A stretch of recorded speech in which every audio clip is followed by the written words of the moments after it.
we have our Q&A. Check the bottom of your screen for the Q&A icon.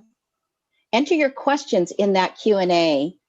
The chat box is going to be open during the speakers talk. And if it distracts you, please remember that you can always close that down. We're going to be together for the next few hours. So please remember to hydrate, take care of your body's needs, stretch and move around if you need to. Today's salon is being recorded and will be available for viewing on our website, the maternalgifteconomymovement.org. So let's begin.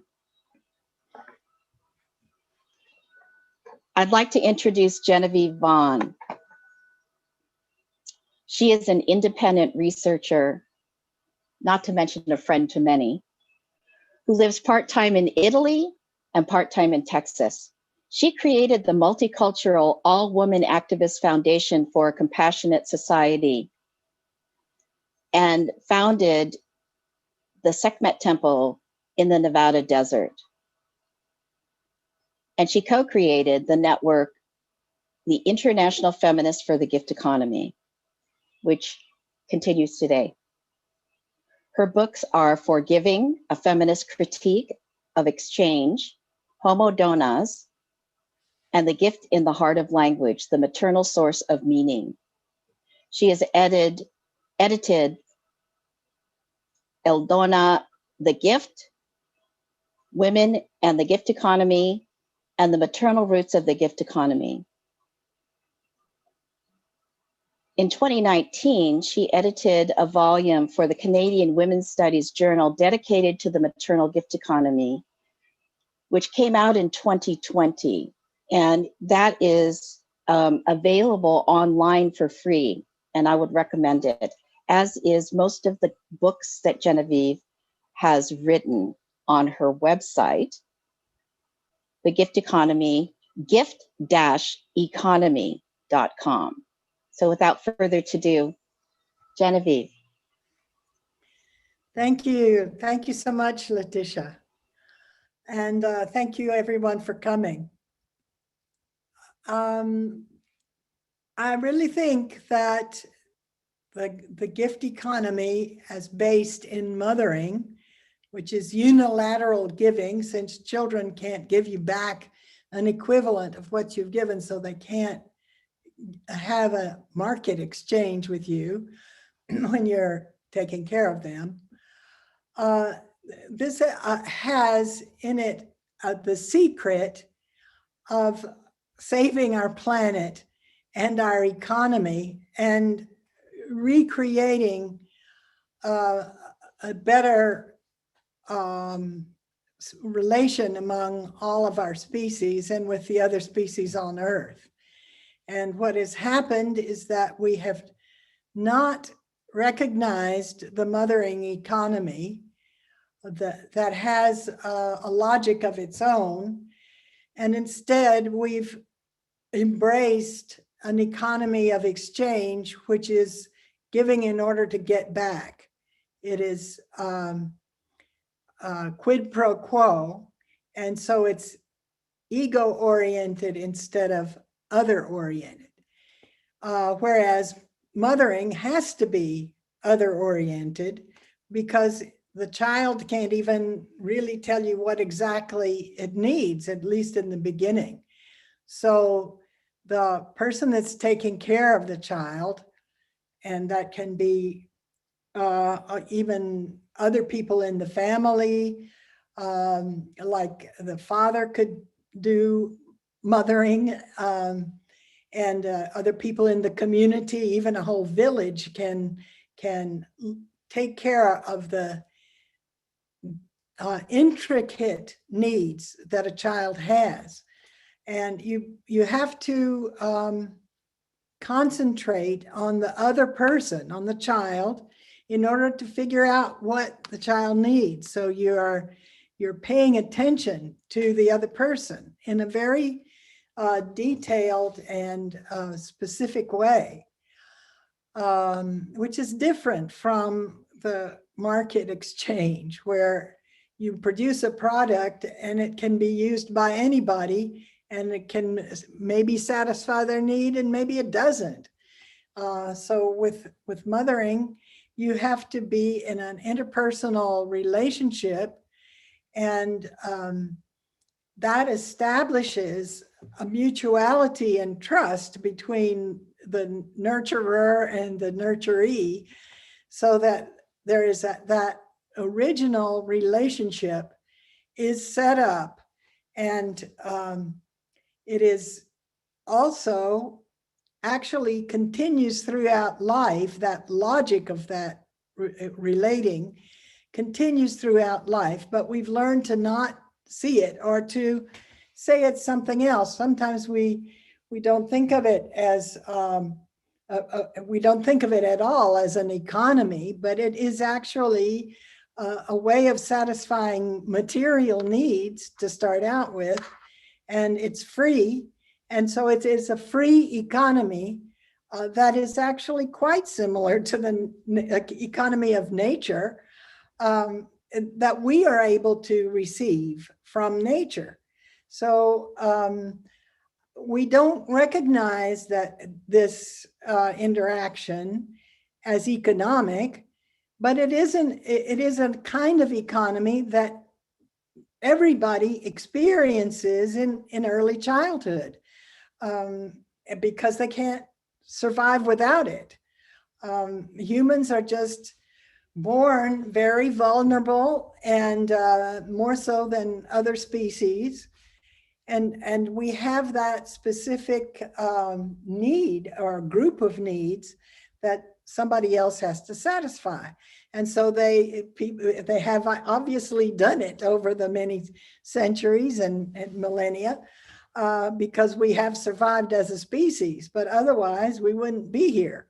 And we're not going to continue to be here unless we put that way of being into action, and in the forefront of the way we value things and of what we do. Because now, instead, what we're doing is market exchange and capitalist exchange, where we commodify everything. And instead of looking at needs of people, we're only looking at the profit that we can make.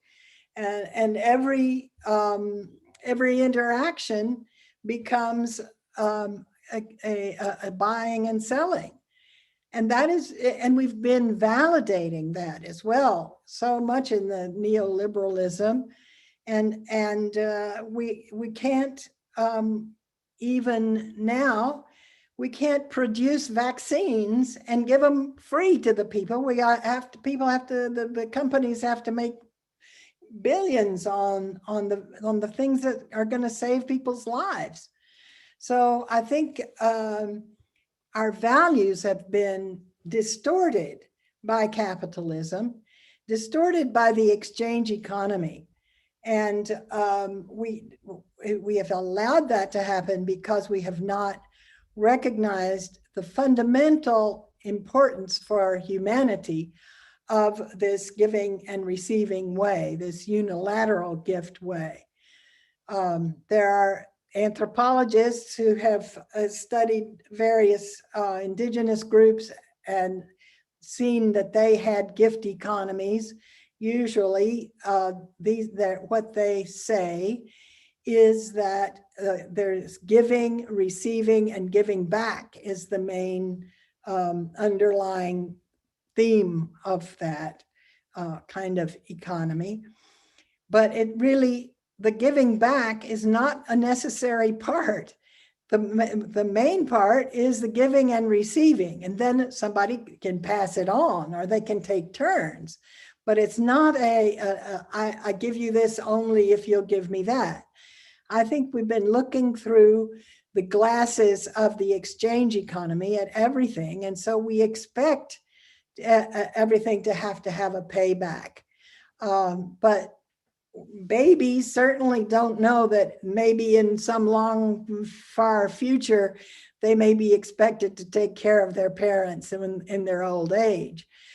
So there is no exchange really involved in that. They're just there's this model of the unilateral giver from the beginning, from as soon as a baby is born and comes out of the womb, they have to start breathing, and there's that gift of air already coming into your body and then being given out again in the out breath. And so we continue that, and we live in the air all our lives, breathing in and breathing out, receiving and giving, and receiving and giving. And even your blood circulates in your body out to the cells and nurtures the cells, and comes back and is nurtured again in the heart and receives oxygen. So these are cycles that are physical, but we do them also with each other. And I think we've lost that paradigm. We're not looking at it, and we're only looking at ways of manipulating each other in order to get more. And what happens in the exchange economy is that the whole exchange mode exploits the whole gift mode. And when they talk about the surplus value of the extra work that workers are doing that is not paid for in the price of the salary, that extra is a gift. And so is the domestic work that women do in the home and taking care of the house that's unpaid work. All that flows in to the salary, to the unsalaried work. And then there are all the gifts of nature as well, all that free from the air to the water and to all of that various aspects of nature that unfortunately now are being commodified by big companies that are commodifying the water, or the seeds that used to be taken for free from the previous harvests are now being substituted by Terminator seeds that you have to buy from some big company that is some big capitalist company. And it puts people more and more in a kind of a slavery situation to all of these big companies that are then ripping off the populations and taking all the gifts of the world and channeling up into the billions of dollars that the people at the top are making. The 1% or the even 1% of the 1% are making all of these billions and trillions of dollars. And while the rest of the world is barely making it, many people in the rest of the world are barely making it. Something is really, really wrong. And I believe that what is really wrong is the fact that we've excluded the whole mothering way from the forefront. And instead, we put in this mechanism of a market that is not even a really human mechanism. It comes, we've imposed it on top of our better selves. And in fact, I think up until about 3 years old, children don't understand the market, and they don't understand buying and selling. But they do understand giving and receiving. And that is one of the most important models that we have for all of the things that we do. I've worked a long time on trying to show how language is based on giving and receiving. On communication is, the word communication is made of co, muni, and cation. And muni means gifts in Latin, and of course co means together. So giving giving gifts together is communication, and community is also made from that same word. So we really, our communities are made by circulating gifts among us. But it is now we're being separated because exchange just separates us instead of uniting us. And it is, I think, an exchange for money is even worse because it separates people in a hierarchy. And so my desire is to scale back from the exchange economy, step back from the exchange economy, and bring forward a gift economy based on mothering. There are many people talking about gift economy now, but in general, they don't see anything special about mothering involved in it. Mothers need to be recognized as the real foundation of the economy and of especially the gift economy. And it, instead of having some kind of a non-monetary exchange as a necessary return, we don't even really need that. In fact, we need not to do that because the gifting is other-oriented.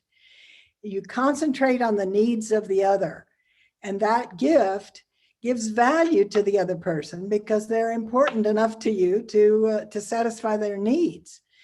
And so I call that gift value that you give to the other person. And that helps the other person have more self-esteem because she or he realizes that the other person cared enough and thought they were valuable enough to satisfy the need. This starts out in childhood, but it happens also when we're older. And I think we have not seen that part of value. We haven't understood that value, it underlies the other kinds of value because what we have instead is exchange value, which is the value of the commodity and not the value of the person that's involved. And so the gift value is separated into exchange value and use value when it is in a commodity. And our whole market is made on not giving value to other people. So we have to really change the kinds of human values that we have and that we're putting into action. And I think it's really, a lot of the time we look at this unilateral giving as morality, but it's not actually morality, it's economic. It's a basic logic that human beings have to do and for a long time because children need unilateral care for many years. And we do that, and we have become, I think, what I call homo donans, not just homo sapiens or homo economicus, even worse, but homo donans, which is the giving being, not just the knowing being, because we don't even know that we are the giving being. We've canceled that whole aspect of things from our knowledge of ourselves as a species. And so what is important is to restore that, to, like they say, to have a new narrative of who we are as a species in order to not believe that we deserve the kind of suicidal end that we are preparing for ourselves on this planet by destroying nature and each other.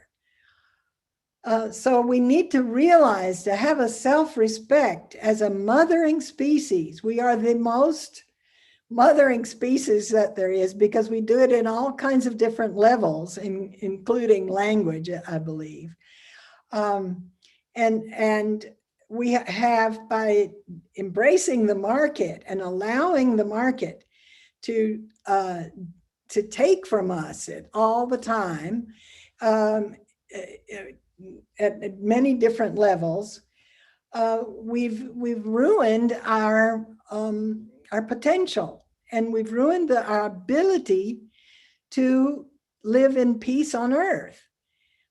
So my kind of feminism is a feminism that is based on another economy, an economy of mothering, an economy of care, and of unilateral giving and receiving, and that logic that is involved in that. And so I believe that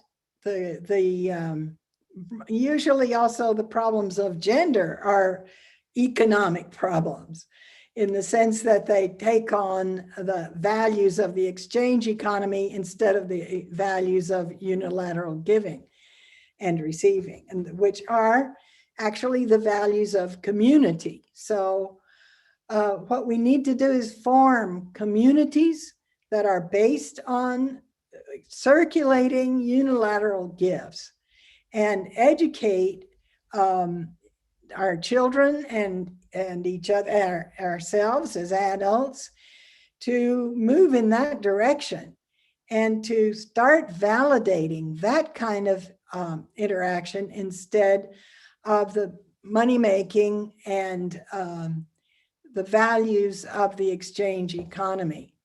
Those are values that sometimes they may seem pretty good, but actually they aren't. They are values that have to do with that manipulation and forcing other people to do things without letting them even know. So lying, for example, is not other-oriented. When you tell the truth, you satisfy the other person's need to understand and to know what's going on, their cognitive need. If you lie to them, you're not satisfying their need, you're satisfying your own. And our whole economy is based on this false advertising. And now we've had so much false news also, that all of that is made to satisfy the need of the person that's putting it out, not the need of the person that's receiving it. So we see it at a lot of different levels, how the exchange economy takes over from the gift economy. And we do it through a lot of things, like even our international relations are made that way, and our war business. We fund enormous amounts of armaments, and we don't have the money for the basic care in our domestic economy. And at the same time, we destroy other people's countries and don't let them have the ability to have a gift economy there. So we're in for a deep change. We have to have a deep change, and it's going to have to come pretty soon, because we don't have much time. It was 3 years ago that the UN said we only had 12 years before the feedback loops of climate change were beginning to make the earth unlivable. So it's urgent. And we do have this maternal capacity. Everybody has it. Everybody has it because everybody has been a baby. And they have experienced the model of somebody else taking care of them unilaterally. So everybody can do that. We have learned not to, but it's very important for us now to reveal that model as important and a good model, as the only real model that has been excluded through sexism, for one thing, for so many centuries, by patriarchy that has placed, together with the market, has placed the power over syndromes in place of the mutual nurturing and the sharing and the passing on of all kinds of gifts, including the gifts of language, the gifts of culture, and care. So this is what I've been trying to promote for many years, and I do hope that you can see more about the gift economy and the maternal gift economy as time goes on. Thank you. Thank you, Jen. That was wonderful. Yes, so we need to unlearn what we've learned about the exchange economy and reveal the heart and the core of what it means to be human with our unilateral gift giving. And we need to begin at the beginning with helping our children. And that's where Chiquie comes in. So I'm going to introduce Chiquie Estrada, who's the owner of La Casa de Bambini in Kyle, Texas. Supporting children to reach their full potential in a holistic way is her passion. Guiding children's self-development by linking them to the activities in a prepared classroom and outdoor environment is her calling. Chiquie was born in Guatemala and moved to the United States in 1976, where she began her journey with Montessori as a teacher's assistant in 1977. After training as a guide in 1978 with the Association Montessori International in Atlanta, Georgia, she worked at several Montessori schools in Austin, Texas. Chiquie met Genevieve Vaughn in 1986 in Austin and was introduced to the gift economy. In 2002, with the help and support of Genevieve, Chiquie was able to open La Casa de Bambini, which combines the philosophy and practice of Montessori and with the gift economy. Chiquie is going to be talking to us about the gift economy in preschool education. Thank you, Chiquie, for joining us. Good afternoon. So my name, as Leticia said, is Chiquie Estrada, and I am happy to be here to speak about how gift economy and Montessori intersect and how both are promoted at a small Montessori school in Kyle, Texas. My journey to find gift economy was a long one. I am from Guatemala, a Central American country, and came to the United States in 1976.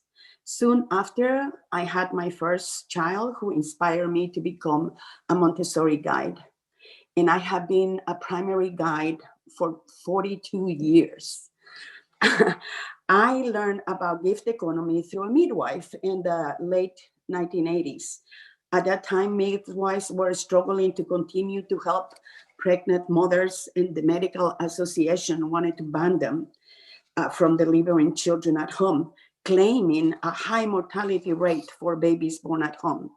The midwives needed a space to work and organize. And there was a gift economy program in the East Austin where there was a house, and they were able to use it to do their checkups with the pregnant women, to provide the LAMAS classes, who were classes that will help you to have a child through breathing, so it will not be so incredible hard. And they also have the place and the opportunity to organize their case and present it.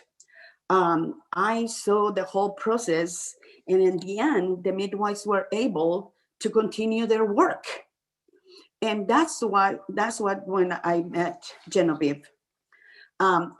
From that time, I became part of a group of people that were learning about gift economy, about how to create new venues to give, and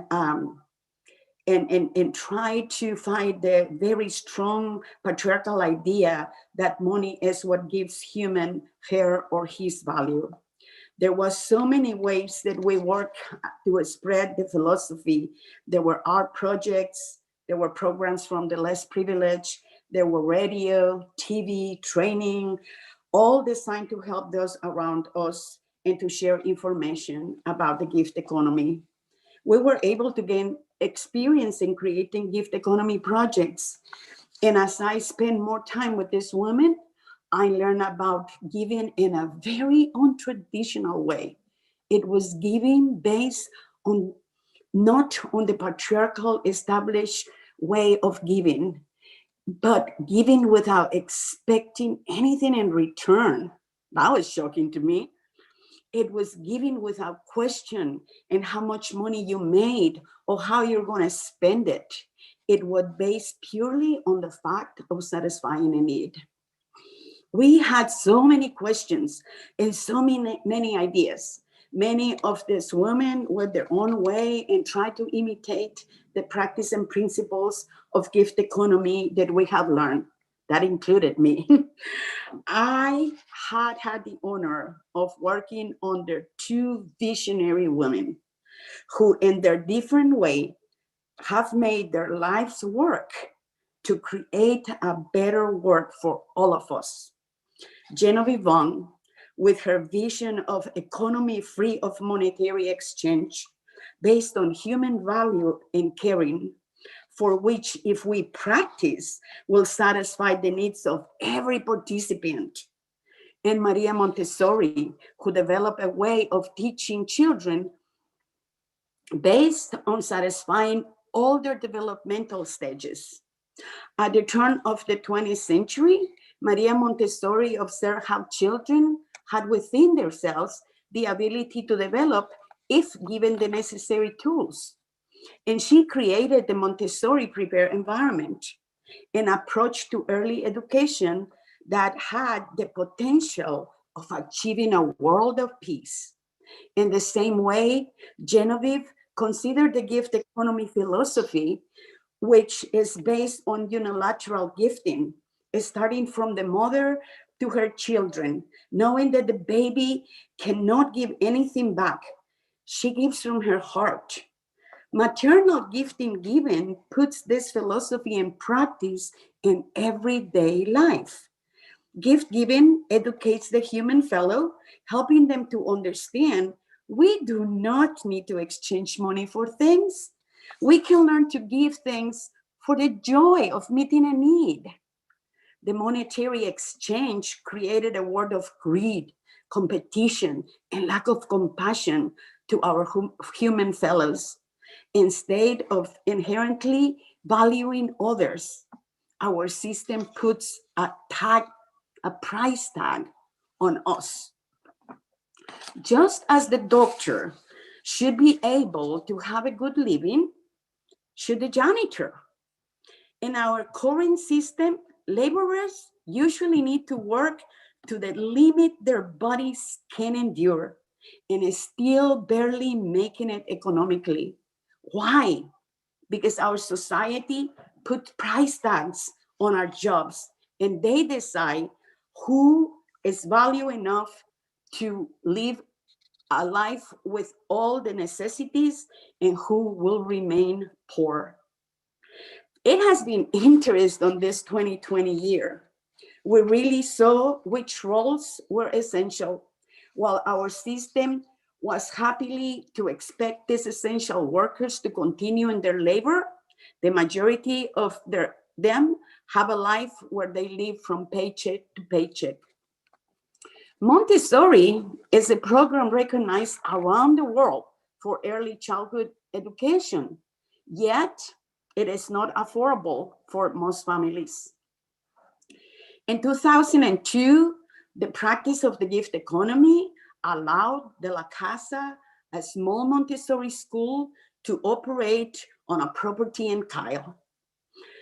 Our tuition at La Casa is the lowest tuition in Austin, Kyle, Buda, San Marcos, and all its surrounding areas.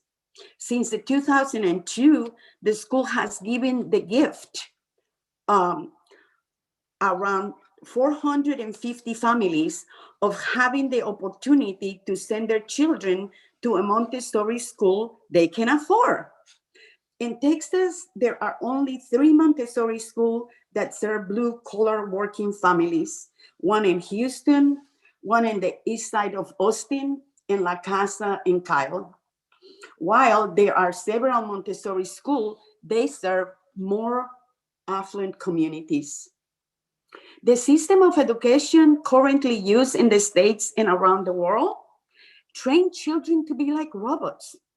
It almost takes away their humanity. Train them in a way you would a factory worker in one teaching fits all system that does not easily allow them to make choices. The system ultimately hinders their intelligence and takes away the thinking process and does not allow them to create responsibility.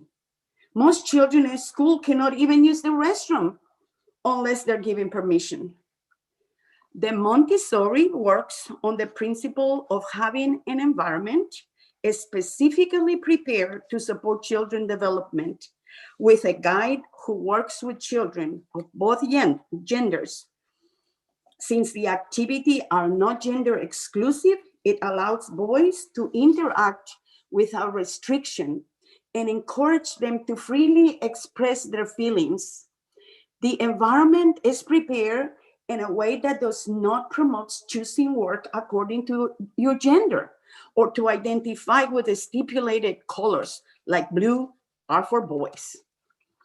Boys as well as girls learn nurturing behaviors as they develop relationships with their peers, as they care for the young children in the classroom and undertake practical life activities designed to encourage the development of community and independence.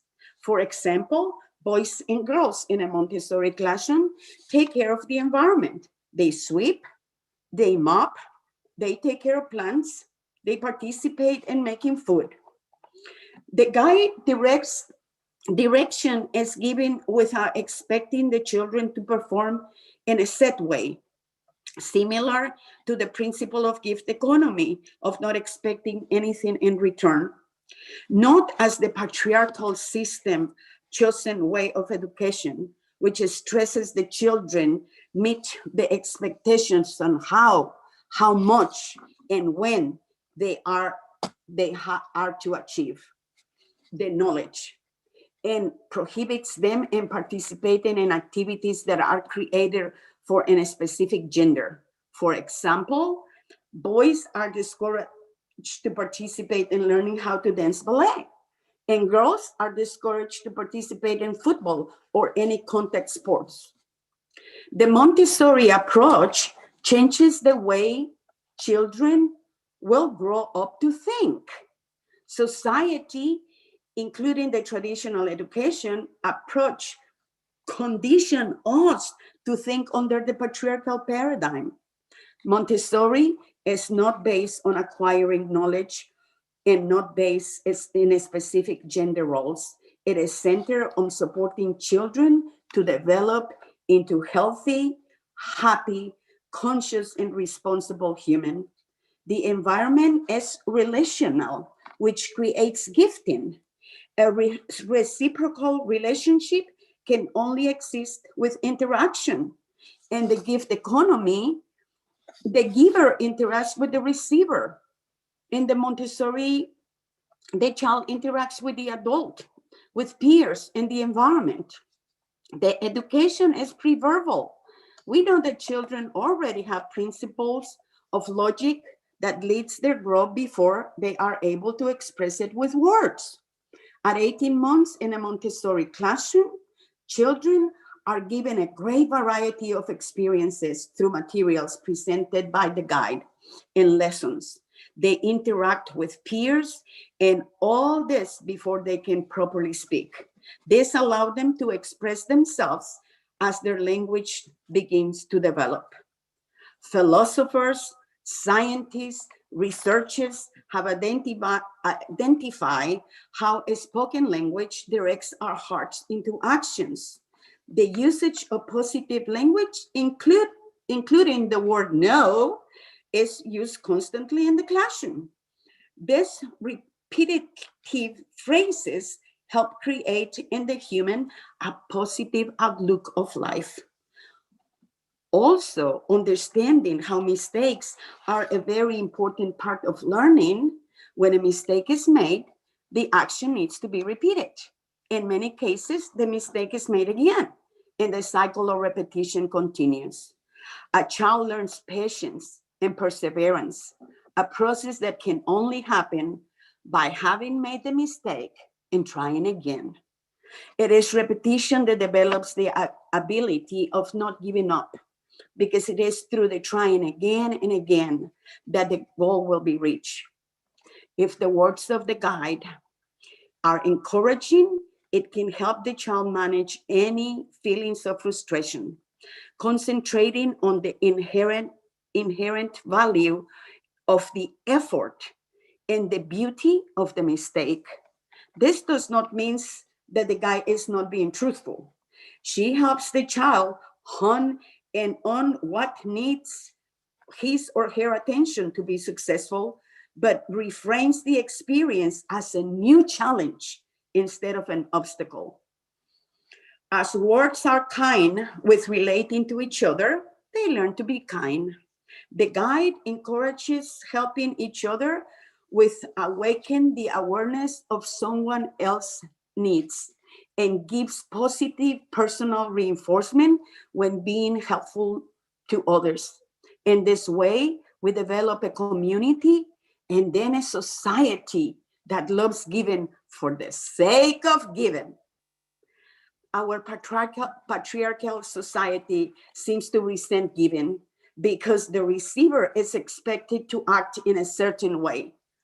When they do not meet the expectations, the so-called giver gets angry, resentful, and will not be willing to help anyone anymore. Another factor which promotes gift giving and is contrary to the patriarchal establishment is the lack of traditional punishment in a Montessori classroom.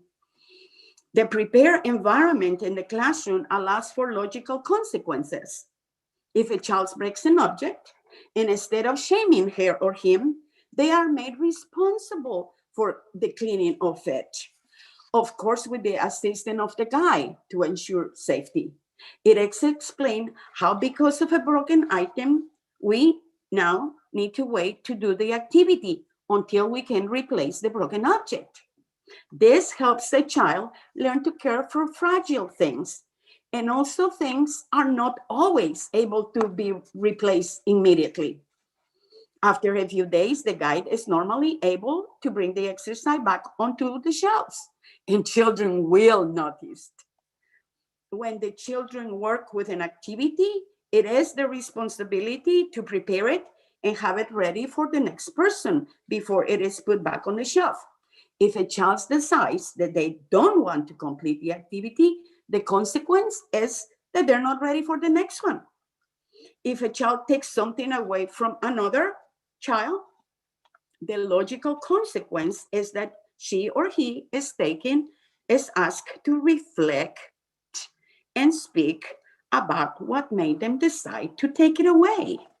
The guide usually needs to help the other children present their sides and express the emotions and responses from having something taken from them. Many times the child will take something simply because they want it. When it happens, the guy explains, even if we really want something, we must respect the other person and wait. When a child hurts another child, she or he will be responsible of participating in the process of caring for injured child until they feel better and until the wound has been bandaged. The child who is hurt is given the opportunity to exchange points of view with the supervision of the guide and help to understand what is acceptable behavior. When there is a child that is being disruptive or aggressive, their freedom of movement and participation is removed or limited until she or he can understand the appropriate way of acting in a peaceful manner. Oftentimes, this means staying much closer in much closer proximity to the guide or to the assistant in the classroom. Freedom and discipline are directly related. Independence and responsibility to others are opposite sides of the same coin. When children or grown-ups are being punished, it is based on the will of the person in authority and what the person decides that is needed. Consequences, on the other hand, are the results of our own actions. Social development, the arena in which the maternal gift economy is taught, enables the children to experience at a very early age responsibility toward the environment and their classmates, and to be perceptive to the needs of others. They leave lessons inside the fountain so the next child will be able to use them. The social development in the classroom environment promotes awareness of the interdependence each individual has with another and with the environment. If they need the guide's attention and she's given a lesson, they need to wait, thereby promoting patience. Children are encouraged to ask older children for help. Again, this is a planned tool in Montessori to help them see their dependency on each other. It is contrary to the idea of me first or only me. Such a strong characteristic in the patriarchal establishment. The kind of interaction fostered in the classroom help children cooperation. In the traditional education setting, competition is highly promoted, which it promotes greed and disappointment, lack of care for others, and is destructive to the person and to the community as a whole. The Montessori classroom is a constant movement of cause and effect, giving a strong understanding in how we are interrelated with peers and with the environment, which is the universal act of giving and receiving. Plants give us oxygen, we give them carbon dioxide. We plant and care for them, the earth gives us food. We care for animals, and they are our best friends and food, respectively. We are natural givers and receivers. Nevertheless, the system has made us believe differently. In the Montessori environment, children are taught to work out problems by speaking with each other about incidents. The aggressor will be taught to be responsible, and the person that is harmed will be taught to express herself so she doesn't have to become a victim.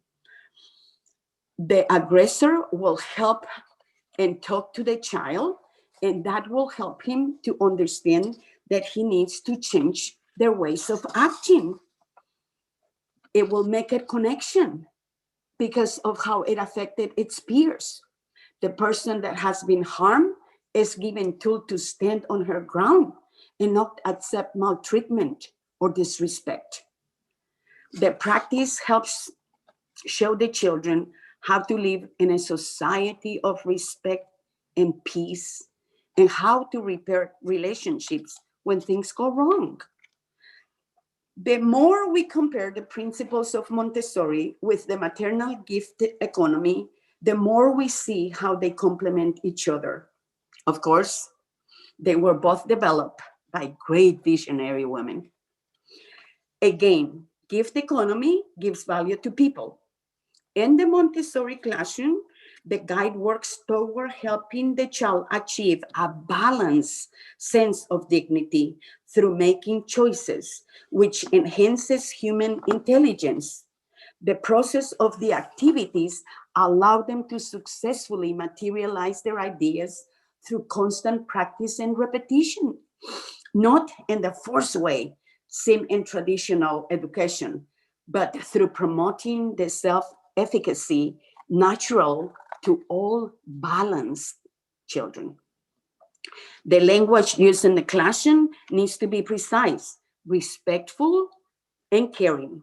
It is by the spoken language that we direct our hearts, which directs our actions toward other people. In the Montessori classroom, the respect shown toward the prepared environment, the guide, and the other children creates an environment of reciprocity. The working together is a continual giving and receiving. The ongoing exposure to this cycle of giving and receiving teaches principles of compassion, love, and care. The classroom is a constant moment of cause and effect, giving the children the repetition of the experiences and creating patterns of acting from within. The values presented in the classroom day in and day out are of dignity, human value, justice, communication, relationality, interrelation, unilateral gifting, and more. As the children achieve coordination of mind, eye, and hand, which is the base for Montessori education, the children will reach the mastering of themselves and of their environments. Gift economy and Montessori education give the opportunity to help all children, particularly young boys who are strongly denied by patriarchal system and their paradigm, to become people who nourish and are compassionate givers. Gift economy and Montessori work to abolish the established patterns of greed, competitions, and selfishness, which promote destruction and inhuman, unsympathetic, merciless joy, which has created the unfriendly, violent society we live in. Gift given and Montessori education promote peace and caring. Both teach us to collaborate with each other. Giver and receiver promote cooperation instead of competition. Gift given in Montessori educate us to solve problems and promotes communication. Gift given in Montessori education train our minds to enjoy differences. Gift economy and Montessori educations give the receiver value and does not take away a person's dignity for being in a position of need.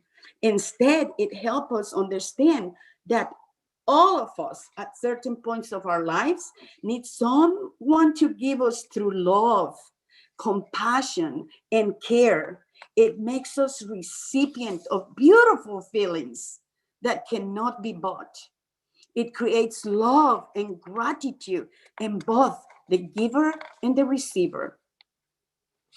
Well, until that time, when we will live in a total gift economy, La Casa participates in gift economy by giving low tuition compared to the traditional Montessori school, which range from $2,700 a year to $7,950 a year.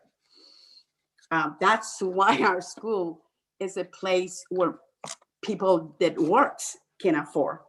As a practice of the gift economy, when the La Casa families find themselves struggling financially as a result of divorce, loss of a job, or becoming single parents, or many other reasons which prevent working classes people from sending their children to a Montessori school, La Casa makes it possible for the children to stay in the program by not requiring any payment. La Casa also gives 3 to 5 scholarships every year. The parents of La Casa are presented with the gift economy philosophy and encouraged to practice it in their lives as much as possible. As La Casa role models the gift economy principles, we create a garage giving that we have annually, and we have working parents day in the school where the parents and the teachers and the children work together to make this school even more beautiful, and that gives opportunities to all to give and to all to receive. And we try to create as many opportunities through the school year. It is a gift itself to see parents learning and getting involved as they see their children desire to give. Most of our families are so busy trying to make ends meet that they will not even hear about the gift economy if it would not be because the children are in this kind of environment. Many parents had said to me that since being a part of our program, they have a hard time imagining how people live without the gift economy before. Well, those are all my experiences, and I hope that it helped you to understand that we can give in many ways. And like Genevieve said, also helping with money, because at the end, it is an economy. It's the maternal gift economy. Thank you. Chiquie, that was so fabulous. I learned so much. I wasn't familiar with the Montessori program and the way that it can complement so beautifully the gift economy. And it creates an opportunity for many other people who will be viewing this to understand how, at a fundamental level, we'll be able to infuse the educational system of children, especially now during the pandemic that they're at home, where the parents have a little bit more influence. So thank you so much for that wonderful, wonderful presentation. Thank So you. yes, so if you have questions for our speakers, please remember to put them in the Q&A, and I'm going to ask Joan if you can share a question for us. Sure. Shall I start with Chiquie? I have one here from Rodrigo, and he's asking, can you explain more about why the Montessori goal is not learning? Well, amazingly enough, when Maria Montessori started her program, she was not interested in teaching the children how to read and write.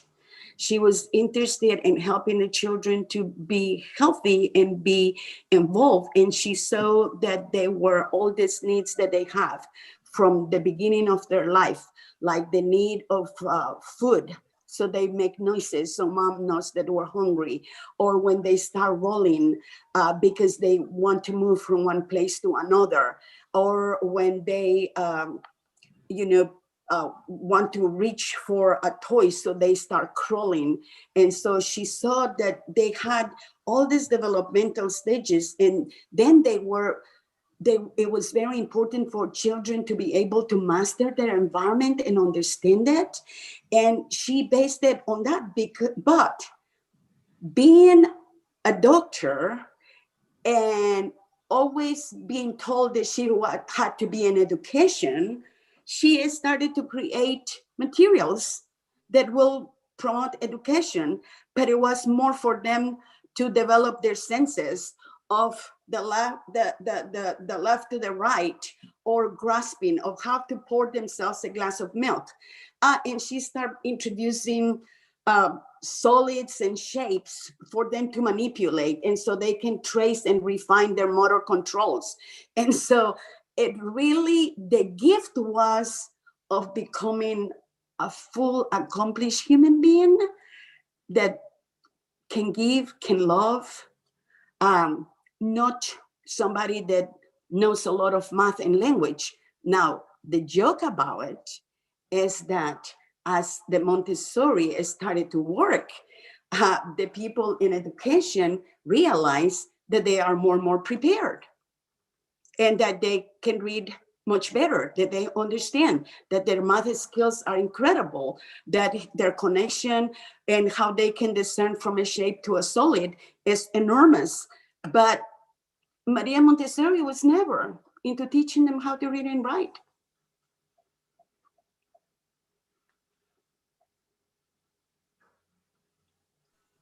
Thank you. Thank you so much. I really think that that was very thorough. Liliana, are you here with us with a question? Yes, I have a question to Genevieve from Nat Z.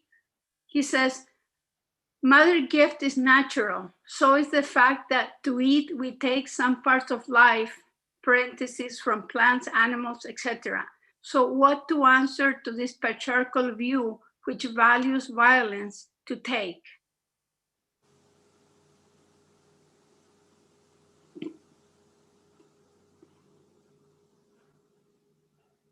Genevieve, you need to unmute. There you go. Now, all right. I think that mothering, in a way, in some ways it is natural, but it is actually work, and it takes a lot of consciousness and a lot of doing. It's not just natural. It is, and as I said, it lasts throughout life. Giving and receiving are the basis. Unfortunately, this model of giving and receiving can also be distorted.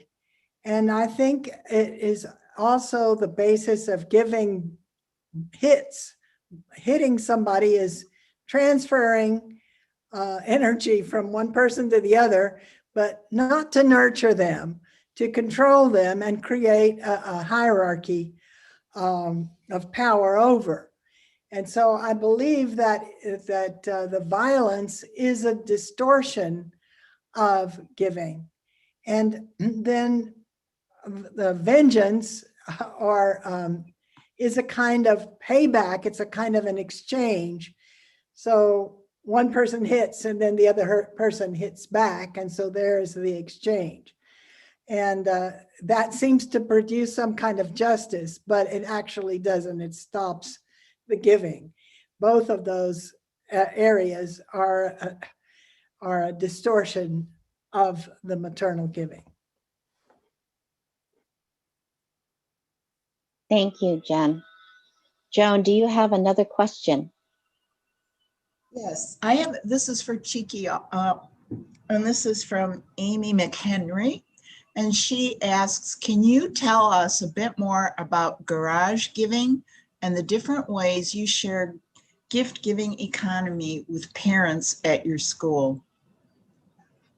In the United States, I'm not sure that this happens in every country of the world, but people usually put their goods on their garage, and people that is driving by see if they need it, and you stop and shop and you reuse, which is a good thing to do. But usually there is a fee. It's usually a smaller fee than what you will pay for the item at the store. So at La Casa, we created garage giving. So all the parents and the staff will bring all their goodies, and we will put them all outside the school. And when the people will come, and they are used to garage sales. So when the people will come and they start choosing things, and they say, well, how much is this? Then we'll say, oh, it's all free. And so there are two reactions to, oh, it's all free. There is a reaction of that, oh, no, but I wanna give you something, and we go, oh, no, this is all for the community. If you need it, take it.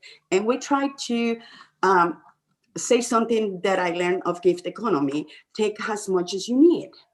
And so there have been some times when people comes and they load a whole truck, and the parents are saying, no, tell them no. And we go, no, we will allow them. And they will have, their own consequence, good karma, bad karma, whatever. Maybe they need to go and resell it. I have no idea. So we let them.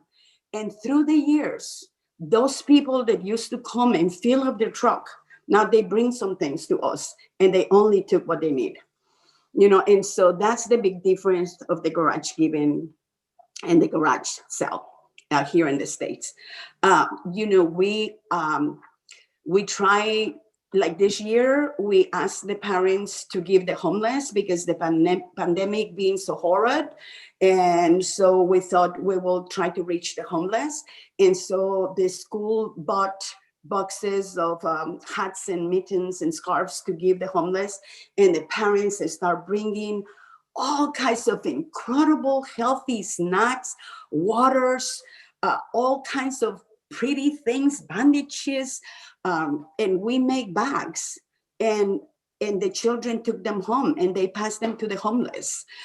You know, we have the blinds in the school were given by a 6 years old.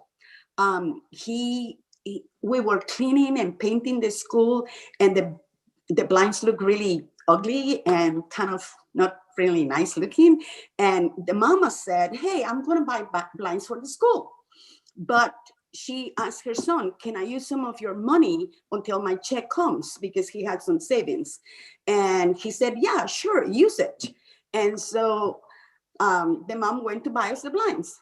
When she got her paycheck, she told the boy, okay, so I borrowed this much money, so I'm gonna pay you back. And he stopped and thought, and he goes, I'm gonna just give them to the school. It's okay.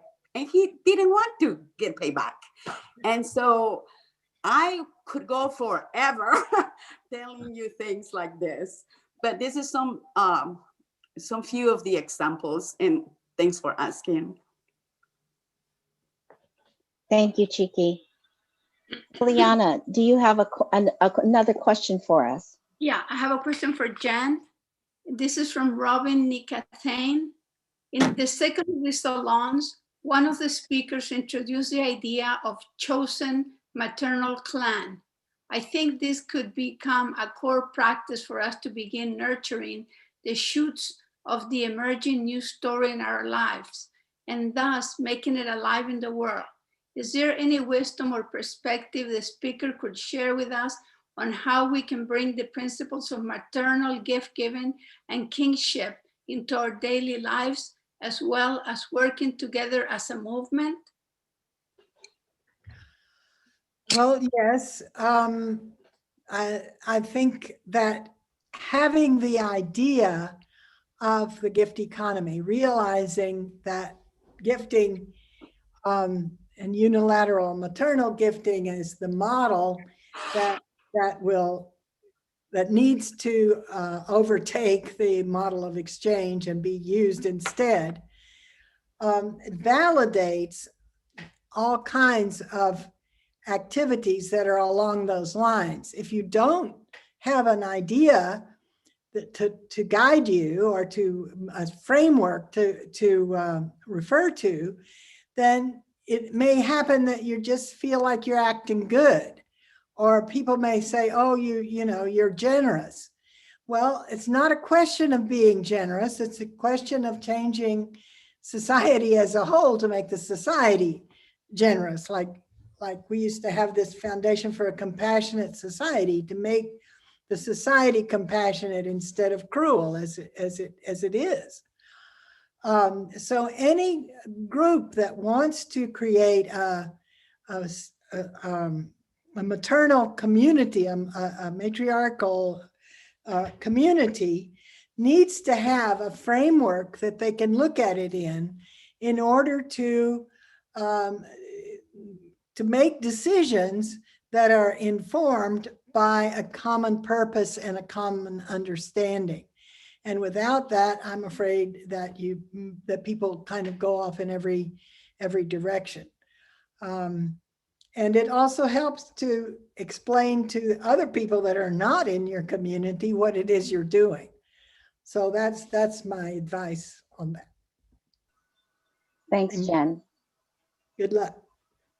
Good luck. I do want to point out that the last comment in the chat, there's an entry there as an invitation for people who want to explore creating a chosen maternal clan. There's an email address there, maternalgiftingkin@gmail.com. So those of you who are curious and want to continue a dialogue with people who are just beginning, somebody is offering a gift to be able to organize that conversation. What I also would like to point out is, in the number 2 salon, there were 2 different strategies, frameworks that were actually presented. One literally from the ground up in Colombia, where you had land and you came together. The other is more akin to the matriclan, that you were talking about, a chosen group of people. But Jen identified the framework, and Alessandra Piccoli actually put up slides that showed you the plan that their community actually went through. They're in the 3-year plan right now. So the first year, she identifies the strategy. The second year, she identifies the strategy. And then the third year, where they are now, she talks about where they're going. The key thing, I think, is both Chiquie and Genevieve pointed out, you can't do it alone. The gift economy is not something that you do alone. You need other people, okay? Heide also, in our last salon, number 4, Heide spoke about it, and Barbara Mann also talked about from the Indigenous point of view, that you could get some tips.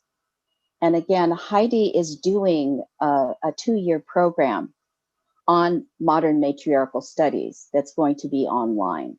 So that's also a resource for you. So Liliana, do you have another question for us? I have a question for Chiquie. Marcella Clark is asking, Chiquie, beautiful work you're doing. Can you expand on how you're able to survive during these difficult pandemic times? Are you able to tap into state resources? Am I on? Yeah. Are you able to tap into the state resources? The school the school has asked for donations, and yes, we have been able to tap on some resources. Honestly, the big thing for us was the families of the school, which took an incredible part on it, and many of them paid their tuition regardless they having the service. And then sadly, many of them also said no service, no payment. And we hope to keep working at that they understand. But it was at this time of the pandemic that we saw the gift economy in action. It really was amazing with our parents. They supported us. We didn't work for 2 months. They paid their tuition. Enough parents paid their tuition, so we didn't have to close the school. We were able to continue to pay the teachers. And so the pandemic made it very, to me, it made it very real how gift economy really works. Because I am part of this little community that talks and practice gift economy all day long. And yeah, we did survive it. And the pandemic make gift economy be very real. Thanks for asking. Thanks, Chiquie. Joan, do you have another question for us? Yes, so this question would be directed to Jen. And this is from Doug Zachary. And he asks, in what ways are Marxists particularly challenged in understanding gift economy theory and practice by loyalty to our male-centered and thereby limited interpretation of historical materialism? Oh my goodness. Okay, let's see how I could do with that. I wrote a book. My first book that I wrote started called Forgiving, Feminist Criticism of Exchange. It started with the line, both capitalism and communism are patriarchal. And that is really the problem. So I think that the gift economy is maternal. It has this maternal basis. And men have felt, at least in let's say the northern societies, men have felt that they were not maternal. They have had a kind of gender education that has made them in some ways give up their maternal values, and in doing that take on those more violent aspects of that perversion of giving, which is violence and hitting, in many, also in sort of metaphorical ways. And so I think that actually, I think Marxism did not actually address what women do. It didn't address the gift economy. It only addressed the market and capitalism and the workers' movement. And so it left out this whole aspect of analysis that isn't there. And I think, that I say that giving gives gift value. Well, Marxism starts with exchange value and use value. And so it ignores the whole gifting side. And it is the gifting side that will save us. So I think that Marxism tried to give the gift, a big gift of social change and a big gift of justice to workers, and maybe to arrive eventually at some society where gifting could happen, although they wouldn't have thought of it as that exactly. But I think that we have to be able to spread the gift around, and the idea that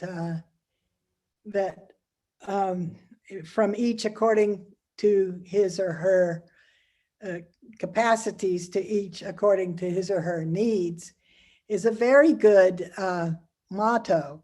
But it also has to include the ability to give again, and for the gifts to be able to go around and circulate. And I think that really the whole Marxist project was stopped by patriarchy, and that the capitalist project is patriarchal in essence. And so neither one of them have worked. We need a mothering economy. Thanks, Jen. Liliana, do you have another question for our speaker? Yes, I have a question for both of the speakers, Chiquie and Jan. And this is from Lori Amy. On the relation between Montessori and the maternal gift economy, I am reminded of the core relation you make, Jan, between the gift and language. Chiquie, the discussion of what learning means makes me want to make this connection. A fundamental aspect of learning language is learning how to understand and move the body. The relationship between body and space, other, learning first what are the names for mother, father, juice, food items, learning body sensations and to differentiate between hunger, thirst, needs to urinate and defecate, potty training, etc. All of which makes me want to say the mechanisms and process of learning per se are in fact laid down in these early years with language and body. Jen and Chiquie, would you agree with this perception or not? Can you discuss? Chiquie, you want to start? Sure. Whoever you want to. Well, you start and then I'll do. Um, I do agree that the development at an early age is precisely that, the awareness of your space, on your surroundings, and the needs that you have. As you said, food, and learn how to use the restroom. And so I do believe that when these needs are met at an early age in a positive way, without shaming the children, it just really changes the way that they developed. And it also changes the ways that they relate to each other. So I could say that generally, I do agree with your comment. It is important. It happens at an early age, and it's about a space and mastering our environment. Not sure that answered the question. Genevieve. Okay. So I think that our environment around us, and including our own bodies, can be seen as nurturing, as a collection of gifts, and we give gift words that correspond to the gifts in our environment. There's an interesting psychological theory about affordances, that items in our environment have capacities, affordances, like a chair has the affordance of sitting on. Well, that I look at that as the gift of the chair. The gift that the chair gives is the ability to sit on it. And the same thing, I think, with various aspects of our bodies that have the capacity to do things and to give gifts and to receive gifts. So they have that, like a hand is a gift and a giver of gifts and a receiver. It has all of those affordances. And so that is what our words correspond to, is these various affordances, either in our bodies or in the environment. And so we give each other these word gifts instead of giving each other the environmental gifts, and we relate to them together in what is a joint perception of things, together with the other person we're talking to. So it really is a different, let's say, layers of gifting. Thank you, Jen. And thank you, Chiquie. Joan, do you have another question for us? Yes, this one is for Chiquie. And it says, this is from Sharon Barnes, who says, thank you for this informative and clear presentation. And she wonders if you have any suggestions for those of us who teach in traditional institutions about how we could incorporate these practices in our classes as well. Where can we start?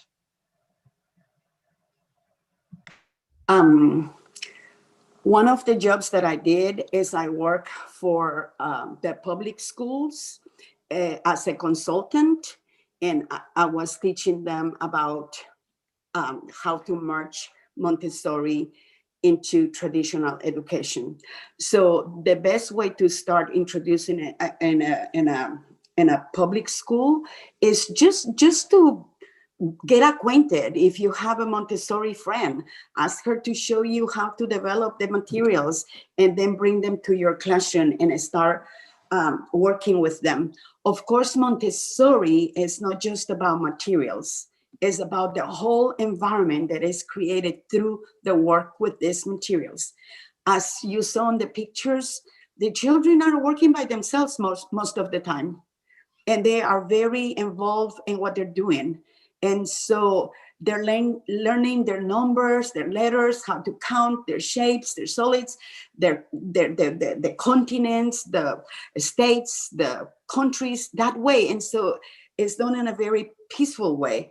So what a public school teacher eventually want to do is to bring more and more and more Montessori materials and learn how to incorporate them, with the tradition, to allow the children to have this peaceful way of learning.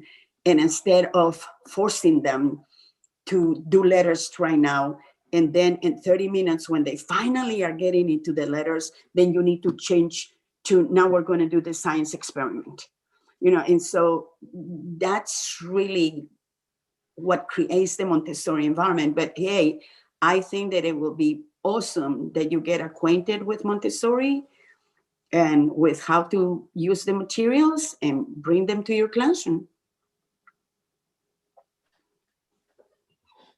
Thanks, Chiquie. Jen, do you have any input to that question? Any suggestions that you might add? And maybe not necessarily in the Montessori way, but how you could bring the gift economy into the classroom and support teachers. I don't really have much, but I would say it's really something you need to talk about, that the teachers can talk about. They can also encourage gifting when it comes up, validate it when it's there already, and read things and stories and that kind of thing that have to do with gifting for the kids. I'm sorry, I don't have a whole lot to. Well, actually, Jen has 3 children's books that she's written. So that's one thing that you could do, is to include Jen's books in your curriculum, and that will give you a framework that you can see in stories that are written by other authors. And then the 4th thing is also Jen has an album that she wrote of songs, so you can have them incorporate the music as part of their curriculum as well. And you can find that, I think Diane put the website up so that you can find those things. So those all would be wonderful things for children to do in a traditional classroom. Thanks. Okay. Thanks, Jen. And thanks, Chiquie. Yes, I would imagine that it would be quite difficult to incorporate the Montessori, because in traditional education, it's quite rigid in everybody doing the same thing, very industrial age focus, that everybody's doing the same thing at the same time, forced into a little box. So I want to applaud all the educators out there, and thank you for even considering including the gift economy, because we need it at all levels. The awareness, there's sort of a crack in in the fabric of our culture right now, and we have an opportunity to let the gift light shine in wherever we can. Liliana, do you have a question for us? Yes, I have a question for Jen from Marcella Clark, and it says, Jen, is it inherent to human nature to be selfish and not to think of the other? Why then humans are blind to the gift economy? Yes, I think that, like I said, I think that the gift economy is the basic economy, but exchange contradicts gifting, because you can only give in order to receive, or you only receive when somebody, when you've given something. And so it contradicts it. It cancels the gift, and it exploits the exchange process, and capitalism and money exploit the gifting. And so they hide it. And that's the reason that it is one of the reasons. I think patriarchy is another, but that's one of the reasons why gifting is not seen. But it's there, and we do it a lot, and we've all learned not to see it even when we're doing it. You know, you see somebody on the street that looks sad, and you smile at them, and that's a gift. There are all kinds of ways that we satisfy needs, and we don't even recognize that. And so we think we're much worse than we actually are, because we're caught in this sort of, yeah, I think actually exchange is a kind of parasite on gifting. And we're caught in this relationship of host and parasite, and the host doesn't recognize itself. Thank you, Jen. Chiquie, I wondered if you could offer some insight, because children are also humans, and they're at the very beginning. And if you had some words to offer to this question. You know, the reality in a classroom is that the environment outside the classroom is very, very strong. And so you see children at a very, very early age laughing if somebody gets hurt, because the environment tells them that it's funny when somebody falls and has a failure or something.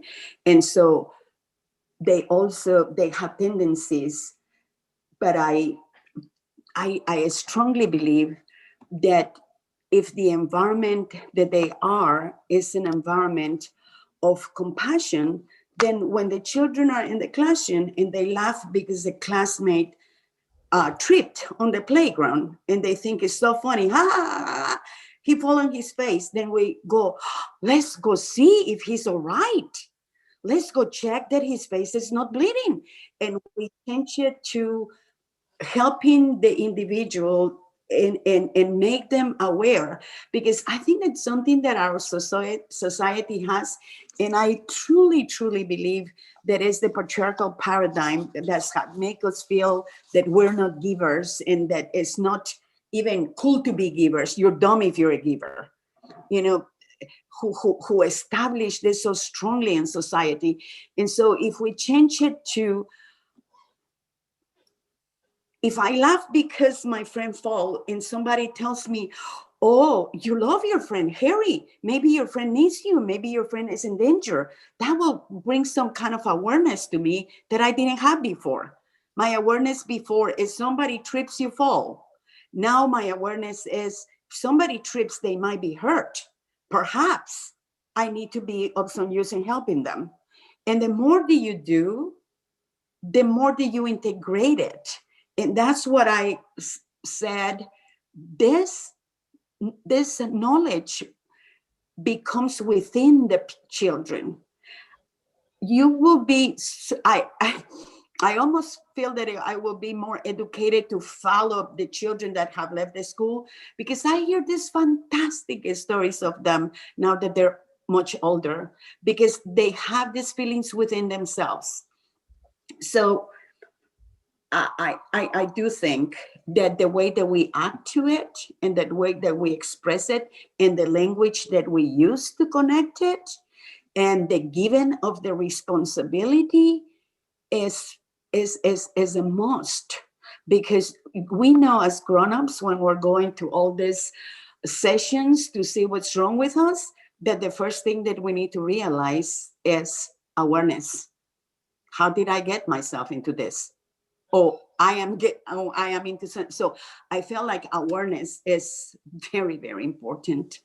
So in making the children aware of the maternal gifting way of acting, and that's what I said in my talk, really, we don't realize, but this maternal gift economy is used every day, all the time. It's always present, it's always there. So that will be my little contribution to it. Thank you, Chiquie. Liliana, do you have a question? I do. for us? This is a question for Chiquie from Doug Zachary. And he says, are there Montessori gift economy educational opportunities in the Kyle area as children grow older? Unfortunately, no.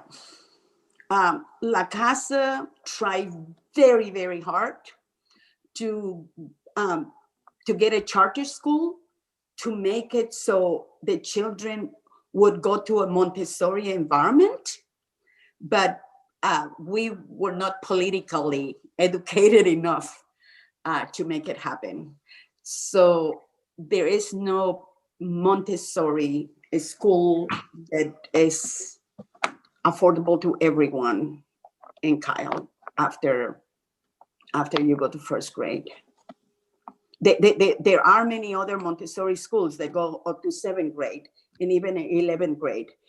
They're mostly in Austin, and you know, and you can call them and see if they have any gift economy in their structure to help all of us to beneficiate from it. Thank you, Chiquie. What is the age group that your children are? We are from 18 months to 6 years old. So they do first grade and then they leave. It's a fabulous chunk of formative time, isn't it? It is the strongest formative time. That's beautiful. Now, and how long has your school been there? Since 2002. So this will be our 19th year, 2021. Wow, I see a gift research project to follow up on those children who graduated from your school in the early days. Yeah, I interview sometimes them. wish, but then I'm kind of one of the parents are so involved in the daily life that I unfortunately don't have this tragedy and the time to follow them. But it will be awesome. It really will be awesome to do that. Well, we have a lot of scholars here who need research projects, so maybe one of them will take up that project, because that would help us validate some of Jen's theory. Yes. In a very practical way of how it lays down in the early childhood development in just that short period of time. So that's very exciting. That will be very exciting. Okay, I've lost track of who gets to offer the next question, so you're going to have to help me out. I think I do. It's Joan. This one, Chiquie, this is related to what you've been just talking about. It's from Makaram Ali, and the question is, do you have a manual on how to start your type of school outside the USA? Oh, yes. Maria Montessori had it open. There's no trademarks on her program. You need to learn how to work with the materials. You need to learn how to establish a classroom, and you can go to any part of the world and open it. There is no, like, I am from AMI, which is the most prestigious place because it's the international one, but you don't need anything to open a Montessori school, because Maria wanted everybody to be in a Montessori classroom. So she put no trademarks on Montessori. Anyone can go and learn it and practice it in their countries. That's wonderful. Maybe we can make sure that this the questioner can be in touch with you and be able to, yes, so that you can help her find the resources and network. See, all of these gifts that are flowing right now, I'm actually really impressed because we've had so many offerings and questions. So thank you, Chiquie. Liliana, do you have another question for us? Yeah, I have a question from Marta Benavides to Jen. It says, interpretation of the process shared here in Spanish for people that are in dire circumstances. She's in El Salvador. such as indigenous, local communities, rural communities, impoverished communities, and in particular to the urgency Jen referred to, the coronavirus and coming pandemics. Is this possible? We can work on this, a contribution to a world of peace in a healthy environment so nations could work at making each nation a sanctuary for its people and natures. Thank you. And I guess she's asking the possibility of how do we work with these communities in such a dire situations like El Salvador and Central America. Well, I think that what we need to do is to change the exploiters, not the exploited.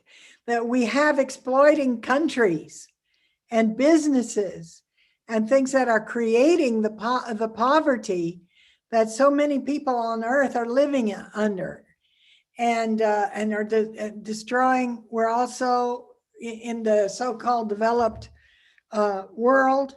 We're also destroying the environment that for the people in the so-called less developed world. And so the communities there are vulnerable to all kinds of environmental disasters and human predation, and it's not their fault. It's the fault of the people who are participating in a deadly system, in an exploitative system. And so we have to change that system. And at the same time, help, if possible, the people that are trying to survive. But I think that really we need, in the so-called developed countries, need to concentrate on changing ourselves, and that can be a way of helping people survive in communities in other places that have been devastated, and also by COVID. And what happens is, unfortunately, the people get, there are charities that are not really charities. They're for money making. There are some good charities that help, but it can't be enough, because the system itself recreates the problem over and over again. And so I'm sorry, that's what I have to say. I know you know. I know, but don't be sorry that that's what you have to say. I'm sorry, I don't have a better, easier, easier. Yes, but, these are big. Yeah, I know. Big challenges. Martha's dealing with it all the time herself. I know, because she lives there. So I know. Yes, exactly.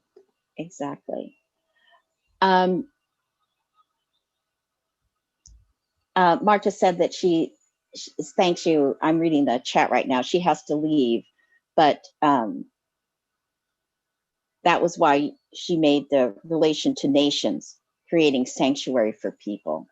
But Yeah. Yes, absolutely. We really need to do it at all levels of where humans engage, because without doing it at all levels, one of them could topple the others. So everyone has to do their part, their little part. I have a question. I have a question for Jen and Chiquie.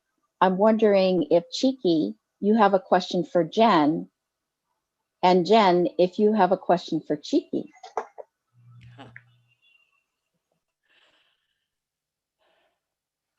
I have been asking Jen questions for over 20-something years.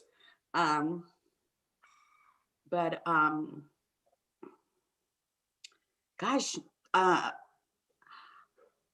don't have a question for Jen. I maybe have a statement to make about the gift of have learned about gift economy. and the awakening of that it doesn't matter how little it is, the work is important. And if you can only give a little, then you give a little. And if you can give a lot, then you give a lot.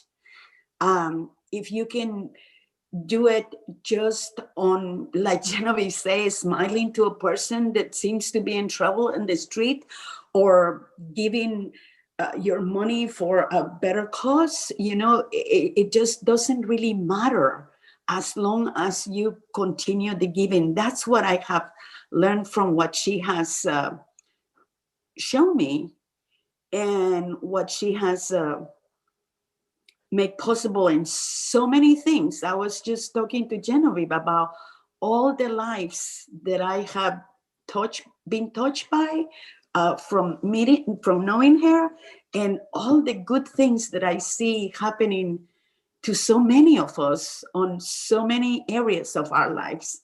So I don't have a question, but I do want to say to Genevieve, you are awesome to keep this up, because we all need to be made aware, to have the awareness of how important gift giving is.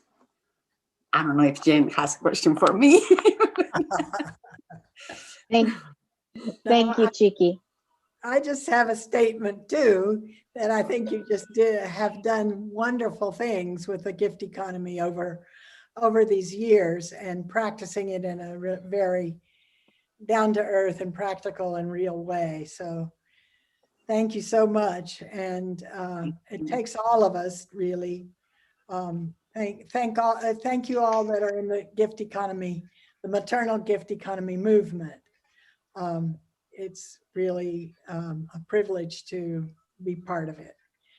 And yeah, Chiquie, I loved your presentation. It's great. Thank you, Jen. Thank you. Wonderful. Liliana, did you have a question? I see you unmuting. Yes, I have a question for Jen that I received in an email. And this person, she's anonymous, and she wants to know, what is the relationship between global climate change and the gift economy?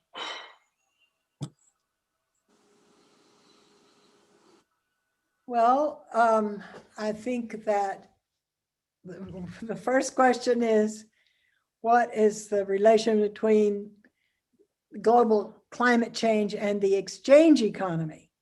That is the deadly relation. The gift economy is the solution to that. And the earth is the greatest giver. The earth provides all kinds of gifts. Every ecological niche is a gift to every other, and to every creature that's in it.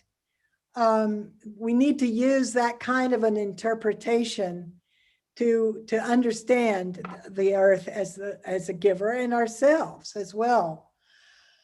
The big problem is that by destroying the environment, we are creating a future for our children where they won't be able to do the gift economy, because we will have created scarcity everywhere, destroying things where the gifts will be too hard to find and to give. So we're in an emergency.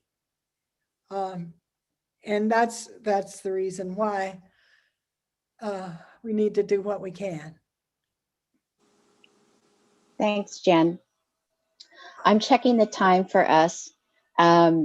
We are almost at the top of the hour. So I just wanted to ask if there were any other concluding comments that, Chiquie, you have before we actually close out. I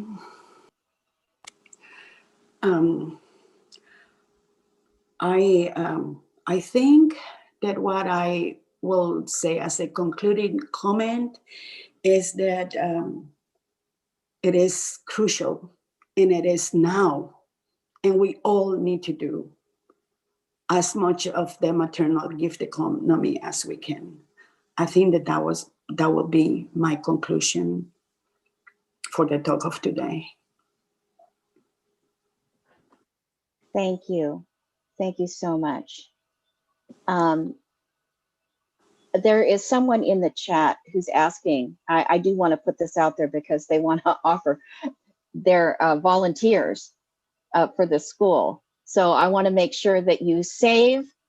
I want to just note that if you go where the chat box is and you see the 3 dots and say it, click on it, you can save this chat so you can find each other, and we'll make sure you're connected, okay? So thank you so much for asking that question. And Jen, did you have any closing comments that you'd like to offer for us before we close out the session? Well, I just like to thank you all for listening and for embracing the gift economy for now or for a long time, however you can. And I want to say there is hope. And we may not see the hope coming up, because things can look pretty dismal now, especially in COVID. But I think we can do it if we become conscious. We need to really experience humanity in a different way, and guide ourselves in a different way towards a future that's good for everybody. And we need to realize that capitalism doesn't work. It's hard, it's bad for us. And we can do much better in a different way based on the maternal gifting. Thank you, Jen. Susan Huffman, I see your comment. There will be a recording of this session. And so I'm going to get your email address. So I'm going to save the chat and I'll send it to you and anybody else who needs it. So I just want to thank everyone for attending, who's here now in the room with us, and those of you who are viewing this recording when it goes up on our website, and it will be at YouTube. So thank you, Genevieve, Vaughn, and Chiquie, Estrada. It was just so wonderful to have you with us. And the two, with the gift economy and education, so complementing each other, because the challenge as adults in adult education, they're not very complementary. And it's a big challenge to try to infuse it back into higher education, quote unquote, as I've been told. That's what it's called. Diane and Elena, thank you so much for the support, the tech support that you have, Liliana and Joan, for your questions. I want to remind you that our salons happen every 2 weeks. So February the 13th, please mark your calendars for our next salon, where we will have Mickey Kashkan, who is on this call with us now. She's in and has been posting in the chat. She's going to be presenting Living a Gift Economy Within an Exchange World. And she has coming on with her Manasi Sexina, who will be sharing experiments in receiving while giving. Both of these two women are involved in nonviolent communication. So we look forward to having you. Just remember that you can watch this video on our website, the Maternal Gift Economy Movement.org. And if you have any questions for us, you can send them via our website. So thank you so much. And we look forward to having you with us again. Bye, everyone. Thank you. Bye, everybody. Thank you.